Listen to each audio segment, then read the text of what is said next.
ಕಚ್ಚಾ ಉತ್ಪನ್ನಗಳ ಸಮಸ್ಯೆಯಿಂದ ಕಾರ್ಖಾನೆಗಳು ಸ್ಥಗಿತಗೊಂಡಿವೆ. ಕೋಲಾರದ ಟಮಕದಲ್ಲಿರುವಂತಹ ಕೈಗಾರಿಕಾ ಪ್ರದೇಶ ಗ್ಯಾಸ್ ಸಿಲಿಂಡರ್, ಪೆಟ್ರೋಲಿಯಂ ಕಚ್ಚಾ ಉತ್ಪನ್ನ ಕೊರತೆ ಇದೆ.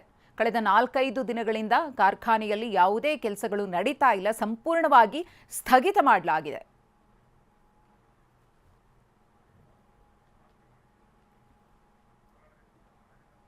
ನಮ್ಮ ಪ್ರತಿನಿಧಿ ರಾಜೇಂದ್ರ ಸಿಂಹ ಈ ಕುರಿತು ಒಂದು ಪ್ರತ್ಯಕ್ಷ ವರದಿ ಕೊಟ್ಟಿದ್ದಾರೆ, ನೋಡೋಣ. ಇರಾನ್ ಹಾಗೂ ಇಸ್ರೇಲ್ ನಡುವೆ ನಡೀತಾ ಇರುವಂಥ ಯುದ್ಧದ ಪರಿಣಾಮ ಸಾಕಷ್ಟು ಕೈಗಾರಿಕೆಗಳ ಮೇಲೆ ಕೂಡ ಪರಿಣಾಮ ಬೀರಿರುವಂಥದ್ದು. ನಾನಿವತ್ತು ಕೋಲಾರದ ಟಮ್ಕಾ ಕೈಗಾರಿಕಾ ಪ್ರದೇಶದಲ್ಲಿದ್ದೀನಿ.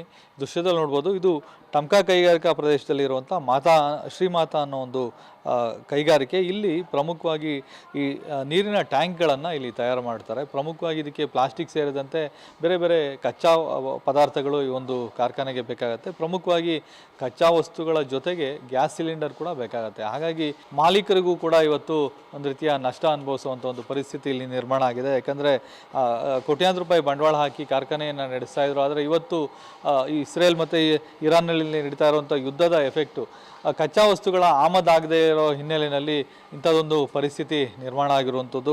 ಏನೆಲ್ಲ ಸಮಸ್ಯೆ ಆಗ್ತಿದೆ ಅನ್ನೋದ್ರ ಬಗ್ಗೆ ಮಾತಾಡೋಕ್ಕೆ ಒಂದು ಮಾಲೀಕರು ನಮ್ಮ ಜೊತೆ ಇದ್ದಾರೆ, ಅವ್ರನ್ನೇ ಮಾತಾಡಿಸ್ತೀನಿ. ಸರ್, ಏನೆಲ್ಲ ಸಮಸ್ಯೆ ಆಗ್ತಿದೆ? ಎಷ್ಟು ದಿನದಿಂದ ನೀವು ಈ ಒಂದು ಕಾರ್ಖಾನೆಯನ್ನು ಬಂದ್ ಮಾಡಿದ್ದೀರಿ? ಸುಮಾರು ಒಂದು ವಾರದಿಂದನೇ ಬಂದ್ ಮಾಡಿದ್ದೀವಿ. ಮುಖ್ಯವಾಗಿ ಬೇಕಾಗಿರೋವಂಥದ್ದು ಗ್ಯಾಸು ಕರೆಕ್ಟಾಗಿ ಸಪ್ಲೈ ಆಗ್ತಾಯಿಲ್ಲ. ಗ್ಯಾಸು 1 ಸಿಲಿಂಡ್ರ್ 2 ಸಿಲಿಂಡ್ರಿಂದ ಆಗದೆ ಇರೋಂಥ ಕೆಲಸ. ಇದು ಟ್ಯಾಂಕ್ ತಯಾರು ಮಾಡೋದಕ್ಕೆ, ಇದು ಶಾಖ ಎಲ್ಲ ಕೊಡೋದಕ್ಕೆ ಗ್ಯಾಸ್ ಬೇಕು, ಗ್ಯಾಸ್ ಸಿಲಿಂಡರ್ ಬೇಕು. ಆ ಗ್ಯಾಸ್ ಆಗಿ ನಮಗೆ ದಿನಕ್ಕೆ 4ರಿಂದ 5 ಸಿಲಿಂಡ್ರ್ ಬೇಕಾಗುತ್ತೆ.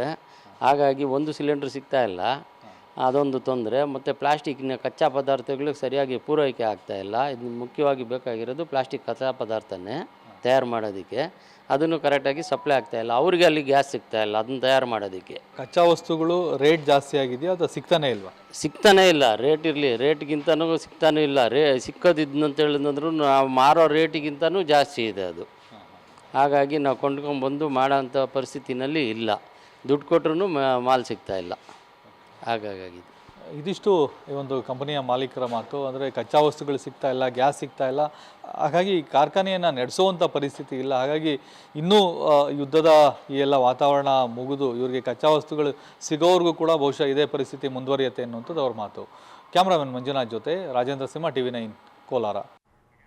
ಇನ್ನು ತುಮಕೂರಿನ ಚಿಕ್ಕನಾಯಕನಹಳ್ಳಿಯಲ್ಲಿ ಸಿಲಿಂಡರ್ಗೋಸ್ಕರ ಕ್ಯೂ ನಿಂತಿದ್ದಾರೆ ಜನ. ಬೆಳಗ್ಗೆ 5 ಗಂಟೆಯಿಂದಲೂ ಕೂಡ ಏಜೆನ್ಸಿ ಬಳಿ ಜನ ಜಮಾಯಿಸಿದ್ದಾರೆ. ಇವತ್ತು ಸಿಲಿಂಡರ್ ಸಿಗುವ ನಿರೀಕ್ಷೆಯಲ್ಲಿ ಜನ ಈ ಪರಿ ಕ್ಯೂ ನಿಂತಿದ್ದಾರೆ. ಗಮನಿಸ್ತಾ ಇದ್ದೀರಿ ಯಾವ ರೀತಿಯಾಗಿ ಜನ ಸರತಿ ಸಾಲಿನಲ್ಲಿ ನಿಂತಿದ್ದಾರೆ ಅಂತ ಹೇಳಿ. ಇದು ಬೆಳಗ್ಗೆ 5 ಗಂಟೆಯಿಂದಲೂ ಕೂಡ ಕಂಡು ಬರ್ತಾ ಇರುವಂತಹ ಚಿತ್ರಣ. ಬರುವಂತಹ ಜನರ ಸಂಖ್ಯೆ ಜಾಸ್ತಿ ಆಗ್ತಾ ಇದೆ ವಿನಃ ಸಿಲಿಂಡರ್ಗೋಸ್ಕರ ಕಮ್ಮಿ ಆಗ್ತಿಲ್ಲ. ನಮ್ಮ ಪ್ರತಿನಿಧಿ ಜಗದೀಶ್ ಈ ಕುರಿತು ಒಂದು ಪ್ರತ್ಯಕ್ಷ ವರದಿ ಕೊಟ್ಟಿದ್ದಾರೆ, ನೋಡೋಣ.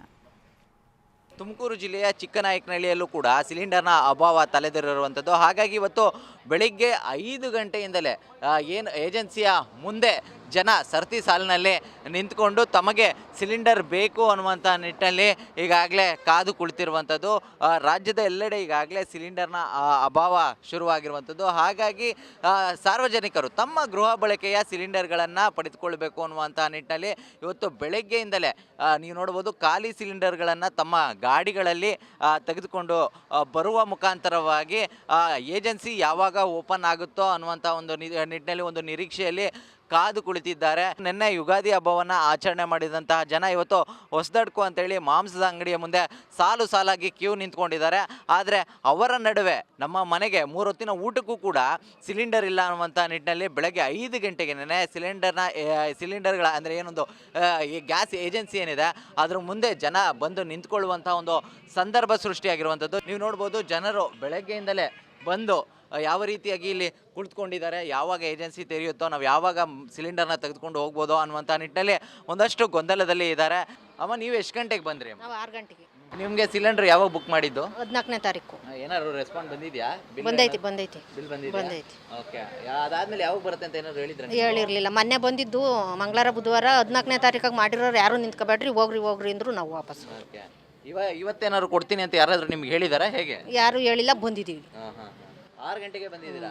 ಇವತ್ತು ಹೊಸದಡ್ಕೋ ಮನೇಲೆಲ್ಲರೂ ಎಲ್ಲ ಮಾಂಸ ಎಲ್ಲ ಅಡುಗೆ ಮಾಡ್ಕೊಂಡು ಕೂತಿರ್ತಾರೆ. ನಿಮ್ಮ ಮನೇಲಿ ಅಡುಗೆ ಮಾಡೋಕ್ಕಾದ್ರೂ ಸಿಲಿಂಡರ್ ಇಲ್ಲ ಸರ್ ನಮ್ಮದು. ಈಗ ಹೋಗಿ ತಗೊಂಡೋಗಿ ಮಾಡಬೇಕು. ನೀವು ಎಷ್ಟು ಗಂಟೆಗೆ ಬಂದಿದ್ದೀರಾ? 5:15ಗೆ ಬಂದರು. ನಿಮ್ಗೆ ಯಾರು ಬಿಲ್ ಆಗಿದೆಯಾ? ಬಿಲ್ ಆಗಿದೆ. ಇವತ್ತು ಸಿಗುತ್ತೆ ಅಂತ ಯಾರು ಹೇಳಿದಾರೆ ನಿಮ್ಗೆ? ಯಾರು ಹೇಳಿಲ್ಲ. ಮತ್ತೆ ಅದು ಹೆಂಗ್ ಬಂದ್ಬಿಟ್ಟಿರೋ ಬೆಳಗ್ಗೆ ಎಷ್ಟು ಗಂಟೆಗೆ ಬಂದಿದ್ದೀರಾ?